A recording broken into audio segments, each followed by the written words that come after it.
Tuan-tuan yang dirahmati Allah sekalian, Nabi ada jawab, nombor satu, antara cara untuk istiqamah apabila kita berhijrah. Hijrah yang saya maksudkan ialah ubah kehidupan kita daripada yang penuh dengan maksiat kepada iman. Berhijrah daripada kehidupan kita yang tak solat kepada solat. Macam mana nak istiqamah, hijrah hidup kita daripada tak bertudung kepada bertudung. Itu maksud saya.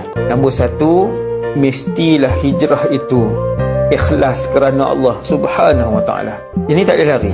Mestilah hijrah itu ikhlas kerana Allah. Kamu berubah bukan sebab suami, kamu berubah bukan sebab malu dekat isteri, kamu berubah bukan sebab nak bagi semangat ke anak-anak, kamu berubah bukan sebab jiran ataupun mak ayah kamu berubah bukan sebab untuk orang puji, kamu berubah bukan sebab untuk naik rating, tapi kamu berubah kerana Allah, kerana Dia yang menciptakan aku, Dia yang nak aku kembali kepada Dia.